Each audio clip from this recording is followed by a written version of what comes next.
Здравствуйте, comrades! Hello and welcome to Hockey Night in Chernobyl. I am your host, Sergei Ilianovic. Now you may ask how you need to spell that. I would say, I don't know, try an S. I'm coming to you live from Pripyat in the Ukraine. Again, Hockey Night in Chernobyl. Well, it is hockey weather all across Russia right about now, and as well as North America. Here in Chernobyl, it is always a balmy 50 degrees Celsius. Let's just say you can tan anytime you want to. Now, I would like to share analysis of the state of hockey. In addition, what you'll find out is in the world of hockey, the capitalist pig NHL is on lockout. I do not understand you North Americans. What are you so upset about with lockout? We lock out here all the time. What is the big deal? In fact, this is a huge building. I am locked in this room. I am locked out of every other room in building. It's not a big deal. I might suggest you have to get over yourselves. Now, in addition to this, the major fallout, and believe me, I know about fallout. The major fallout that you see from lockout in NHL is all of your sissy NHL players keep working their way over to here and taking jobs from young Russians who need the experience. And quite frankly, I must share with you, do not be deceived. We don't like Ovechkin either. As you Americans say, he's a sissy girl. We're not crazy about him. We do not like. Now, in NHL, there is currently lockout under Comrade Batman. I've lost count with how many lockouts this man has accomplished in his time, but I believe it's 4 or 5 in the last 15 to 20 years. I don't know how to convert from metric systems. I do not know. You have to figure that out on your own. The issue is that there's $3 billion of money that these wealthy people are trying to figure out how to divide. But as it turns out, here in Russia, the KHL last season had $5 billion in revenues as well. Now the situation is it was in rubles, and when you convert over it's maybe like $50. And for $50 here in Chernobyl you can get yourself a copy of 1984 Playboy magazine and bag of Skittles. Now aside from that, you couple with all the coffee you can drink, it's a pretty good deal, I might say, so it's worth playing hockey for. The focus of hockey is now over here in KHL.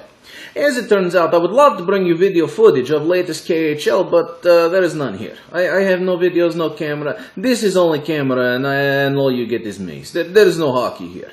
You have to take my word for it. I would have to draw a picture, and that does not work right now. I would also like to present to you the teams at the top of the standings, but no one really pays attention. Nobody actually cares.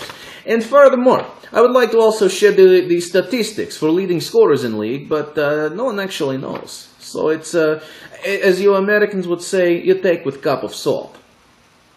Now finally, I would like to take a moment to explain to you some subtle differences with KHL and how you do things in North America. Here in KHL, you have to understand that there are people involved with KHL who have a lot of money. And in this section, I do an expose for you. I probably should not say anything given the situation, but I would like to share further with you who exactly is behind KHL and how they are involved with hockey and the world politics.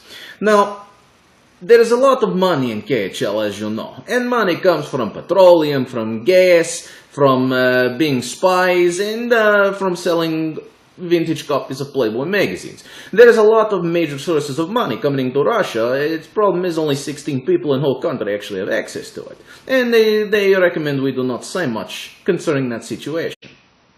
Now, being the brave comrade that I am, I would like to give you insight and insider information. Hockey fans like insider information, so I'm going to give you insider info as to who actually runs KHL.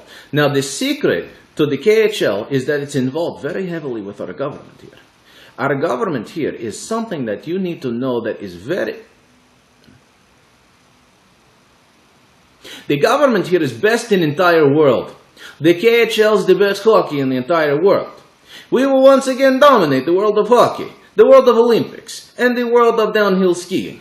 Russia is the best country in the entire world, and our government is 100% corruption-free. We are the best that there is ever. And I do not know how much more I can potentially say. Death to America, I believe.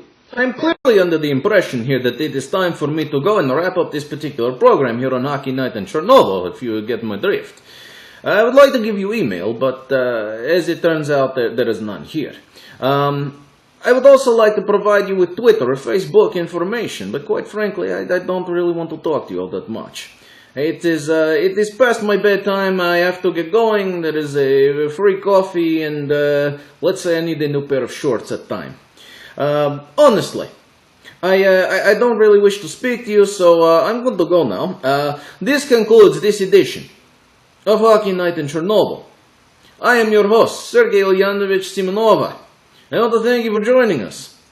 Come back next time, if there is indeed a next time. And remember, we love the KHL, because it's the cup of vodka. You may go. Bye.